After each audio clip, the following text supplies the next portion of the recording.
Bonjour, chers étudiants. Comment allez-vous? Est-ce que vous allez bien? J'espère que vous allez bien. Moi, je suis Nilufar Djouraïva, la professeure de français à l'Université d'État de Bukhara. Aujourd'hui, notre leçon, c'est en ligne. Le thème d'aujourd'hui, c'est les homophones grammaticaux. Vous êtes nombreux de me demander ce que signifient les homophones, comment on peut les distinguer. Les homophones, ce sont les mots qui s'entendent pareil, qui se prononcent de manière identique, mais leurs significations sont différentes.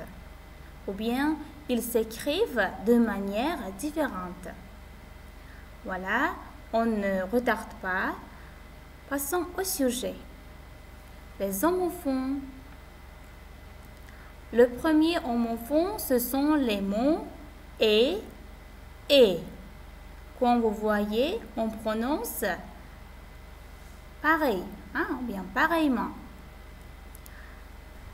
Et, c'est le verbe être conjugué au présent de l'indicatif, aux personnes il, elle, on. Oui, voilà les exemples. Il est absent depuis 2 ans. Voilà, ici on écrit que vous pouvez donc remplacer ou bien changer le mot « et » avec le mot « était », ça veut dire avec la conjugaison de l'imparfait, le mot « était ».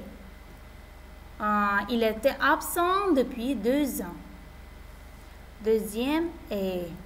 Voilà, c'est le verbe être conjugué au présent de l'indicatif à la personne « tu ». Ici aussi, la même chose, on peut donc remplacer le mot « et » avec la forme « était », c'est la conjugaison à l'imparfait aussi. Exemple, tu es une bonne élève, ou on peut dire tu étais une bonne élève.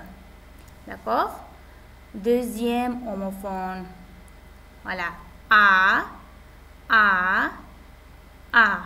Voilà, comme vous voyez, on prononce pareil.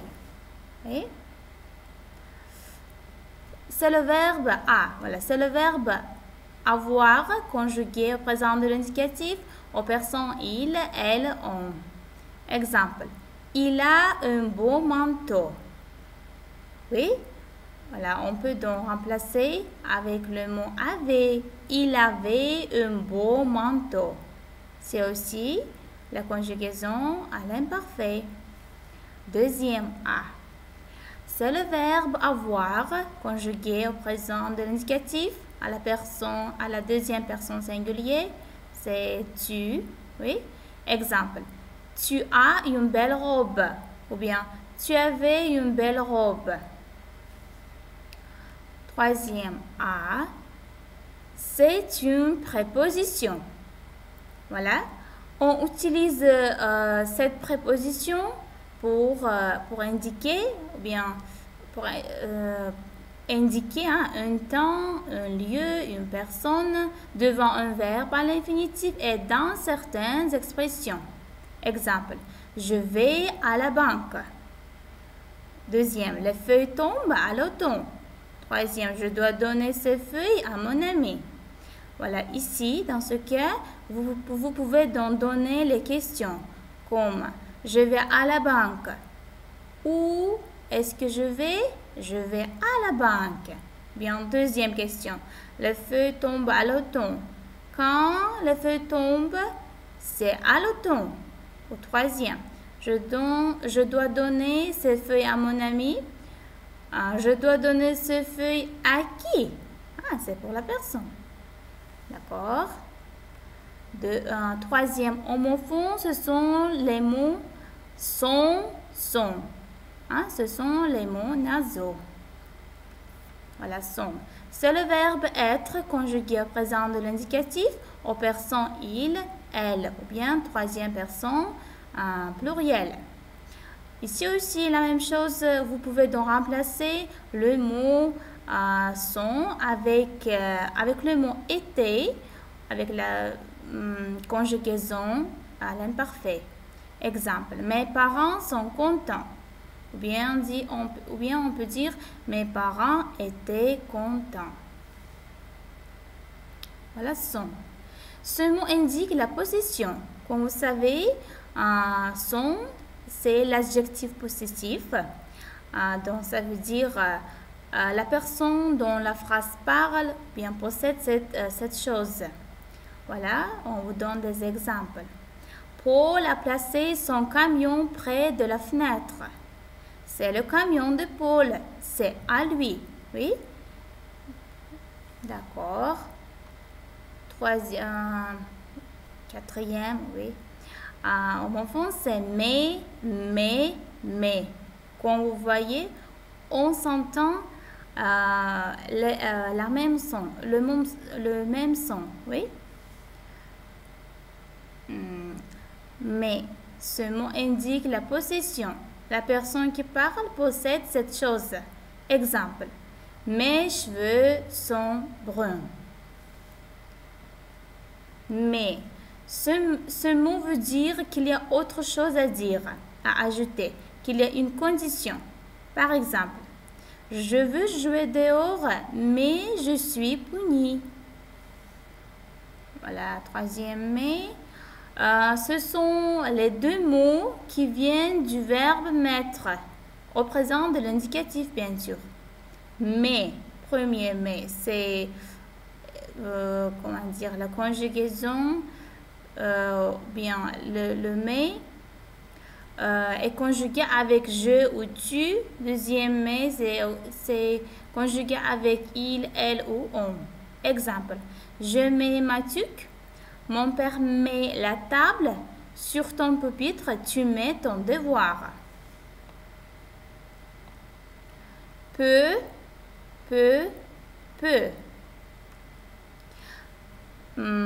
Premier peu, c'est quoi ça? C'est un mot qui veut dire pas beaucoup. Bien, il a mis un peu de sel sur ses frites. D'accord? Ici, la signification, le mot peu, pas beaucoup. Peu, c'est le verbe pouvoir, conjugué au présent de l'indicatif, aux personnes il, elle, on. D'accord? Exemple. On peut regarder un film. Ou bien vous pouvez remplacer le mot peut avec un autre mot. On pouvait regarder un film. C'est la conjugaison à l'imparfait aussi. Deuxième peu, c'est le verbe pouvoir conjugué au présent de l'indicatif pour la personne singulier, première et deuxième personne. Je, tu. Exemple, je peux aller chez mon ami. Tu peux acheter de bonbons. Ici aussi, on peut changer les phrases. Je pouvais aller chez mon ami. Tu pouvais acheter des bonbons. Dans ce cas, comme vous voyez, le sens de la phrase ne change pas. Voilà. On. Ce sont aussi les sons nasaux. On.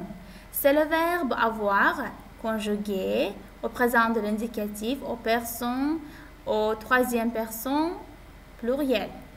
Exemple. Ces élèves ont bien travaillé. Ces élèves ont bien travaillé. On peut changer cette phrase. Ces élèves avaient bien travaillé. Deuxième, c'est quoi ça? C'est un pronom. Il est toujours le sujet du verbe. D'accord? Exemple. On ne peut pas courir dans le corridor. Ou. Ce mot signifie ou bien et sert à marquer un choix. Par exemple, veux-tu des radis ou des concombres? Bien, d'autres phrases. Est-ce que tu veux aller à l'école ou au théâtre? Ici, on vous propose le choix. D'accord? Ou. Ce mot sert à indiquer une place, un lieu, un endroit. D'accord? Exemple. J'ai visité un musée où il y avait des dinosaures. Voilà. Les homophones c'est.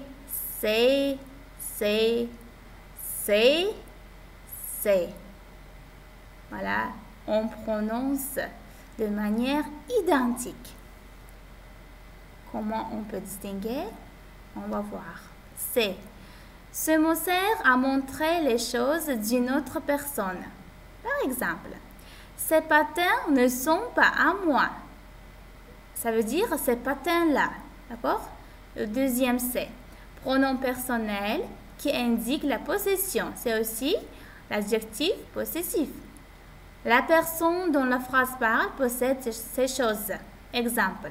Il joue avec ses propres camions. Ça veut dire les camions sont à lui. D'accord? C'est.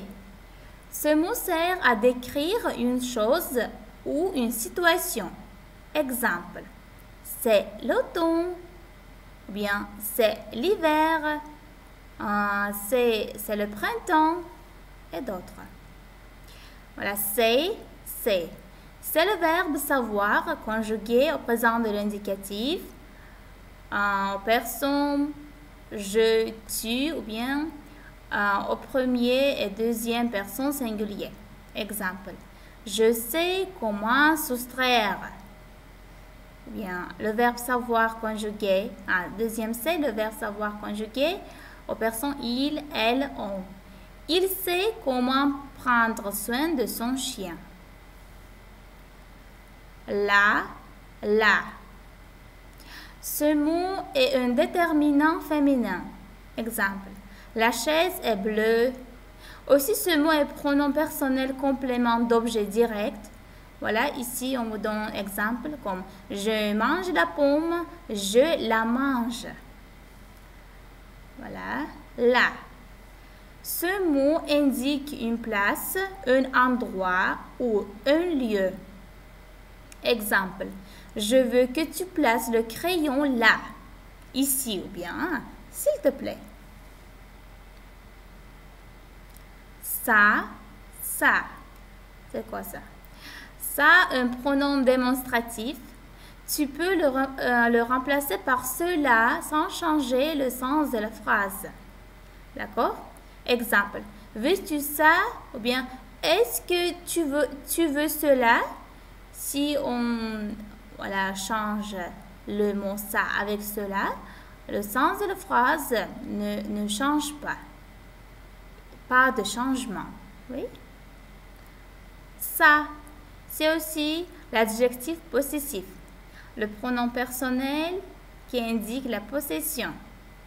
La personne dont la phrase parle possède cette chose. J'aime sa chemise parce que c'est violette. Voilà. Chers étudiants, ici je vous donne l'exercice pour compléter. D'accord? Vous devez donc compléter les phrases avec les homophones grammaticaux. Voilà, ici on vous donne 8 phrases. Vous devez bien sûr donc apprendre par cœur les mots homophones. Et à partir de cela, vous pouvez donc compléter ou bien faire des exercices. Voilà, chers amis, j'espère que vous aimez notre leçon. Merci beaucoup pour votre attention.